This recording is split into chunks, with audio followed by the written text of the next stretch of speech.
रूह में शामिल है फकत नस नस में नहीं। रूह में शामिल है फकत नस नस में नहीं। बस एक शख्स जो मेरी सल्तनत में नहीं है। हाल यही है जनाब कि भूल जाएं उसे, बस एक यही बात मेरे बस में नहीं है। भाजपा ने अपने पत्ते खोल दिए हैं राज्यसभा चुनाव को लेकर कि बिहार से आखिर कौन कौन जाएंगे, और उस पत्ते में नितिन नवीन, तो दूसरी तरफ शिवेश कुमार या शिवेश राम कहिए, शिवेश राम, और तीसरा शख्स है उपेंद्र कुशवाहा।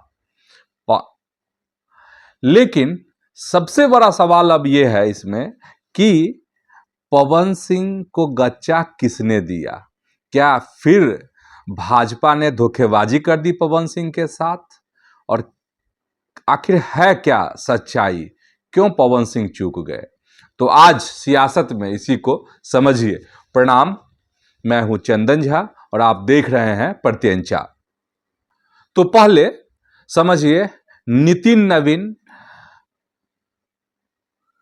का जो नाम है, और नितिन नवीन अब धीरे धीरे जो है विराट उनका स्वरूप होता जा रहा है, और होना भी चाहिए क्योंकि भाजपा के राष्ट्रीय अध्यक्ष बने हैं। वैसे दबी जुबान पर्दे के पीछे अब भी पार्टी के इस निर्णय पर लोग सवाल उठा रहे हैं, तीखी तीखी बातें कह रहे हैं पर्दे के पीछे कि आखिर ऐसा कौन सा करिश्माई व्यक्तित्व है नितिन नवीन में कि उन्हें राष्ट्रीय अध्यक्ष की जिम्मेदारी दी गई। क्या है, कैसे है, बहुत तरह के सवाल किए जा रहे हैं। लेकिन पर्दे के पीछे, पर्दे पर तो प्रणाम भैया, प्रणाम भैया, प्रणाम भैया।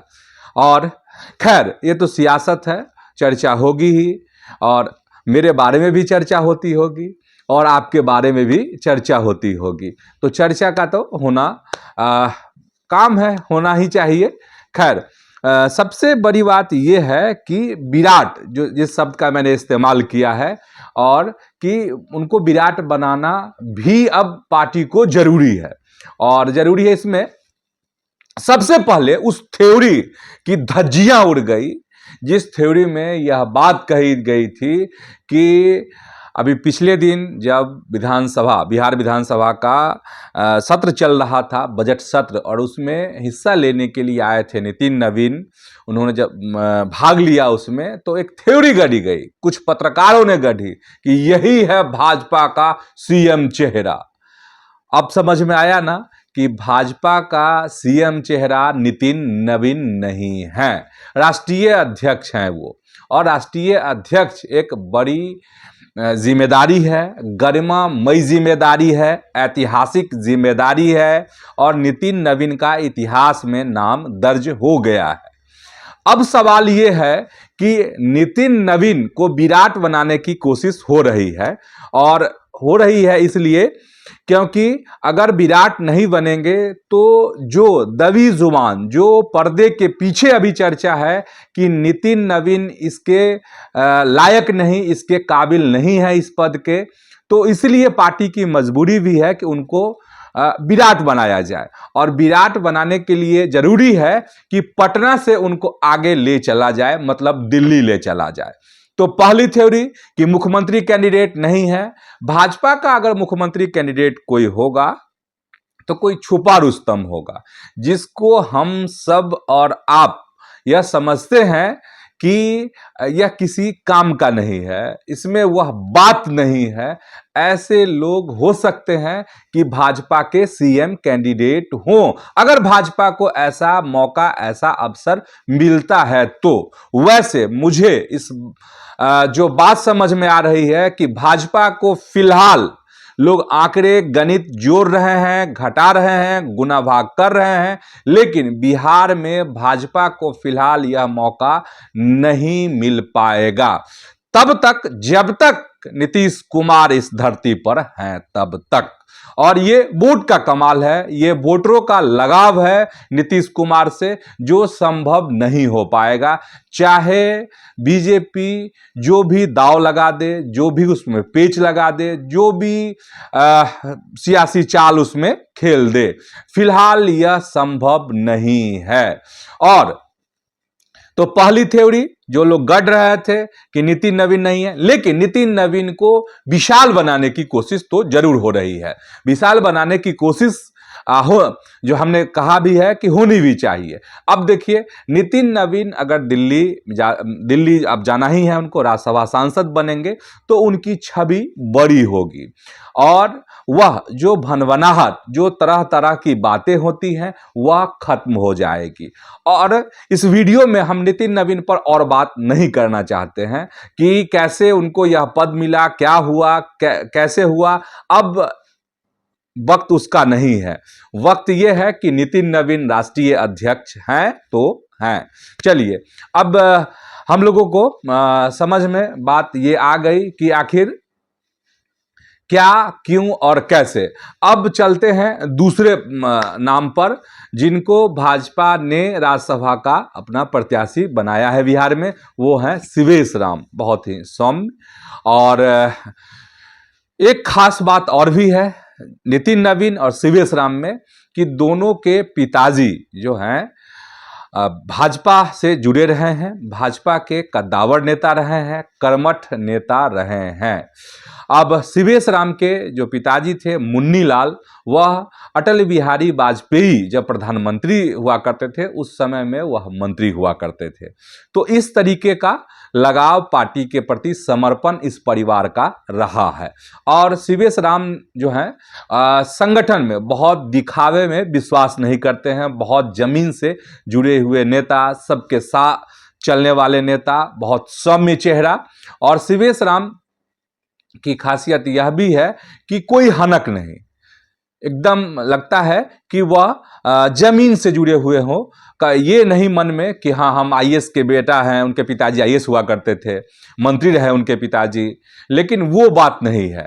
और ये है कि संगठन का काम जो है बखूबी करते आए हैं शिवेश राम। कई बार कई तरह की चर्चा शिवेश राम को लेकर हुई है, और जिसमें यह कि वह प्रदेश अध्यक्ष बन सकते हैं, और बात सही भी है, बनते बनते रह भी गए हैं। मतलब सियासी समीकरण वो नहीं बैठा और वह नहीं बने। खैर, बड़ी बात यह है कि शिवेश राम जो हैं, शिवेश कुमार, वह 2024 में जो लोकसभा का चुनाव हुआ था, सासाराम से वह चुनाव लड़े थे, लेकिन शिकस्त खा गए और कांग्रेस की वहां पर जीत हो गई।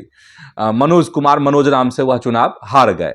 तो शिवेश राम का ये है, और एक बेहतर कॉम्बिनेशन बनाने की कोशिश जो है भाजपा ने की है। मतलब एक सवर्ण, और सवर्ण में नितिन नवीन, कायस्थ, और दूसरी तरफ जो है उन्होंने भाजपा ने दलित को रखा है, और रविदास समाज से हैं शिवेश राम, उनको राज्यसभा भेजने का ऐलान हुआ है प्रत्याशी भाजपा के। और तीसरा, और शिवेश राम के बारे में आपको बता ही दिए कि संगठन में काम करने वाले, मौन रहकर काम करने वाले लोगों में गिनती होती है शिवेश राम की। अब चलिए, तो चलते हैं उपेंद्र कुशवाहा पर। और उपेंद्र कुशवाहा पर भी तरह तरह की बातें, तरह तरह की चर्चा थी कि उपेंद्र कुशवाहा को नहीं भेजा जाएगा, उपेंद्र कुशवाहा ये इसमें कटौती कर दी जाएगी, मतलब राज्यसभा नहीं भेज करके, और उनके बेटे को एमएलसी बनाया जाएगा, ये चर्चा थी। लेकिन भाजपा ने ऐलान कर दिया है कि उपेंद्र कुशवाहा जो हैं 5वीं सीट से प्रत्याशी होंगे राज्यसभा चुनाव में। अब समझिए कि उपेंद्र कुशवाहा को क्यों भाजपा अपने साथ रखना चाहती है, क्यों भाजपा तमाम तरह की जो चर्चाएं हैं उसको दरकिनार करके भाजपा ने फिर से जो है राज्यसभा भेजने का ऐलान किया है। तो एकदम सीधा गणित है। सीधा गणित ये है, गणित ऐसा है कि कुछ लोगों को यह गणित चुभ भी सकता है, मेरी बात बुरी भी लग सकती है, तीखी भी लग सकती है। अब बात क्या है? बात यह है कि उपेंद्र कुशवाहा पहला ये है पहलू इसका कि उपेंद्र, देखिए नीतीश कुमार ढलान की तरफ हैं, इससे इनकार नहीं किया जा सकता है। और नीतीश कुमार ढलान की तरफ हैं तो उपेंद्र कुशवाहा का जो अक्स है कहीं ना कहीं उसके करीब दिखता है। एकदम नीतीश कुमार जैसे नहीं, कुशवाहा नहीं हो सकते हैं, लेकिन अक्स है। और अक्स इसलिए है कि उपेंद्र कुशवाहा में एक सादगी है, सोचने समझने और समाज के सभी तबका को साथ लेकर चलने की ताकत है। और इतने दिनों में राजनीति में जो उन्होंने पाया गवाया, उससे एक निचोड़ जो लगा और उससे जो उपेंद्र कुशवाहा की आज का चेहरा अगर आप देखिएगा तो उपेंद्र कुशवाहा जो है एक उम्मीद वाला चेहरा बिहार में है। और दूसरा पहलू अब आ जाते हैं, दूसरा पहलू ये है कि आखिर भाजपा के साथ ऐसी क्या मजबूरी कि उपेंद्र कुशवाहा को साथ लेकर चले, जबकि इतना धांसू धांकर व्यक्तित्व सम्राट चौधरी जैसा डिप्टी सीएम भाजपा के पास ऐसा नेता हो, फिर क्या है जरूरत उपेंद्र कुशवाहा को साथ लेकर चलने की? तो जरूरत है। देखिए सम्राट चौधरी बेशक अच्छे नेता हैं, बड़े भाजपा ने एक बड़ा प्लेटफॉर्म दिया, मौका दिया और उसके प्रति अपना समर्पण जो है सम्राट चौधरी समय समय पर व्यक्त करते रहते हैं।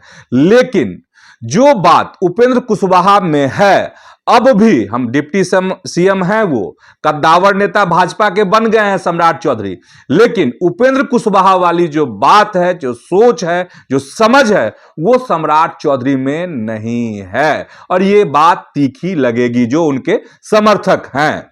हो सकता है कल के डेट में और वक्त के साथ परिपक्व हो जाए सम्राट चौधरी, लेकिन भाजपा को ऐसा लगता है कि सम्राट चौधरी में ठीक है मौका दिया, सब कुछ है, लेकिन सम्राट चौधरी में वो बात नहीं है। मतलब यह है कि जो वोट का गणित होता है, उस गणित में सम्राट चौधरी में इतनी क्षमता नहीं है और इतने सम्राट चौधरी में अभी इतना विराट व्यक्तित्व नहीं हुआ है सम्राट चौधरी का कि पूरे कुशवाहा समाज को अपने साथ लेकर चले। इसलिए आपने देखा होगा कि भाजपा जो है विधानसभा चुनाव के समय में भी कुशवाहा को नहीं छोड़ी, साथ में लेकर चली। और उस समय जो कमिटमेंट हुआ था और जिसको बार बार आरएलएम के द्वारा दोहराया जा रहा था, तो उस कमिटमेंट को भाजपा ने पूरा किया है। और भाजपा ने इस कमिटमेंट को ऐसे ही पूरा नहीं किया है।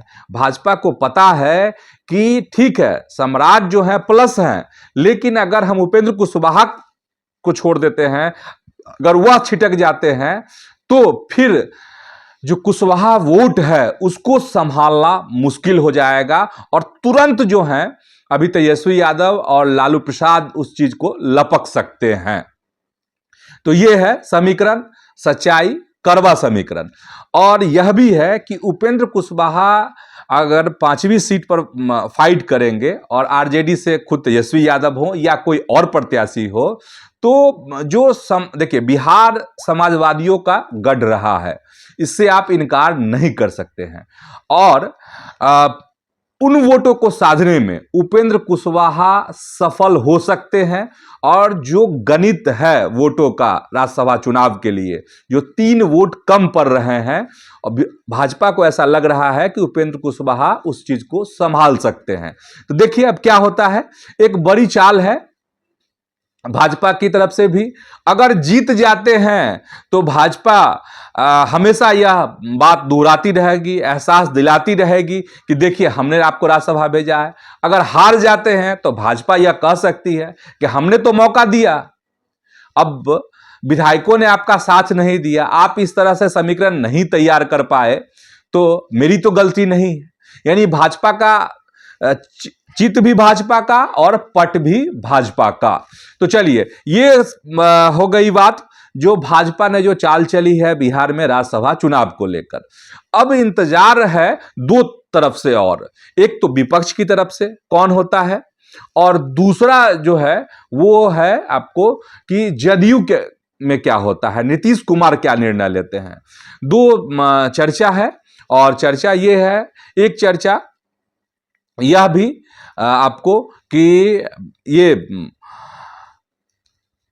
कि निशांत राजनीति में आ सकते हैं और तारीख भी बताई जा रही है कि 5 मार्च होली के बाद जो है निशांत की राजनीति में एंट्री हो जाएगी और राज्यसभा चुनाव वह लड़ेंगे, राज्यसभा जाएंगे, सांसद बनेंगे, ये कहा जा रहा है। और श्रवण कुमार ने ठीक ऐसी ही बात नहीं कही है, लेकिन घुमा फिरा कर कहा है कि उनको बड़ी जिम्मेदारी मिलेगी, राजनीति में आने वाले हैं, जल्द आने वाले हैं।